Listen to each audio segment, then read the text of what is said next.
तो कोरोना के बाद अब ब्लैक फंगस की बीमारी को महामारी घोषित कर दिया गया है और ब्लैक फंगस की दवाइयों की कमी एक बड़ी समस्या बनी हुई है। देश सहित प्रदेश में कोरोना वायरस के बाद अब ब्लैक फंगस बीमारी को महामारी घोषित किया गया है। ऐसे में ब्लैक फंगस की दवाओं का उत्पादन करना भी लघु फार्मा उद्योगों के लिए किसी चुनौती से कम नहीं है। देश के विभिन्न राज्यों में ब्लैक फंगस की कारगर दवा एम्फोटेरेसिन बी की किल्लत देखने को मिल रही है। इन दिनों ब्लैक फंगस की दवाओं के उत्पादन में इस्तेमाल होने वाला कच्चा माल भी इसमें भी कई गुना बढ़ोतरी हो चुकी है। दवा का कच्चा माल पहले करीबन 4 लाख रुपए प्रति किलो का था, लेकिन अब ये बढ़कर 7 लाख रुपए हो चुका है।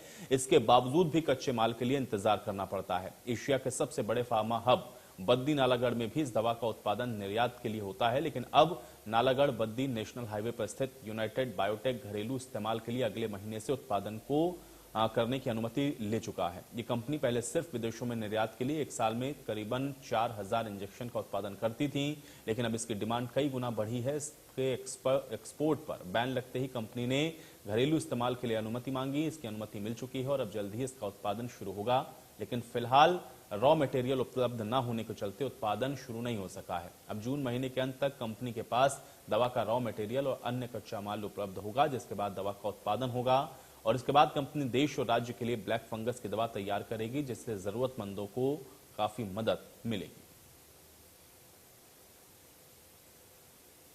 Like we are exporting this liposomal amphotericin B since long back, and although in very small quantities, but all of a sudden, due to this black fungus, the demand has been increased manifold.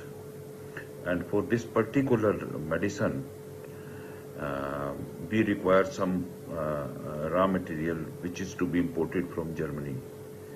And we are in constant touch with our counterparts in Germany, and they have promised us to supply the raw material by the end of June. And once we get the raw materials, from July onwards, we will be able to serve our country.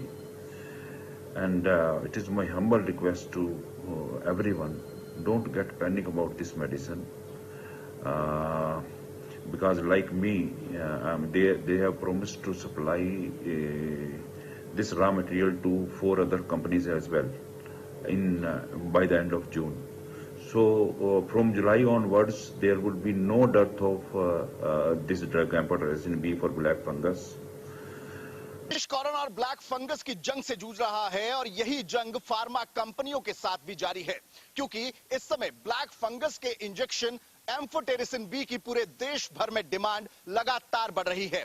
ऐसे में हिमाचल प्रदेश के बद्दी, जिसे Asia का pharma hub कहा जाता है, वहां पर यह टीका लगातार विदेशों के लिए निर्मित हो रहा था, लेकिन ऐसे में 4000 टीके सालाना विदेश के एक्सपोर्ट करने के लिए बनाने वाली कंपनी को अब घरेलू उत्पाद के लिए भी मंजूरी मिल गई है। लेकिन कंपनी के सामने दिक्कत यह है कि जो कच्चा माल पहले कंपनी को 4 लाख रुपए प्रति किलो के हिसाब से मिला करता था, अब उसके दाम 7 लाख प्रति किलो हो गए हैं। ऐसे में कच्चे माल की कालाबाजारी ने एम्फोटेरिसिन बी के निर्माण में कहीं ना कहीं दिक्कत और मुश्किलात पैदा कर दी हैं। देखना यही होगा कि इस काला बाजारी पर कब तक रोक लगती है और कब घरेलू पेशेंट्स के लिए यह टीका निर्मित होकर बाजार में आता है। कैमरा पर्सन अजय राणा के साथ विपिन परमार, इंडिया न्यूज, बद्दी।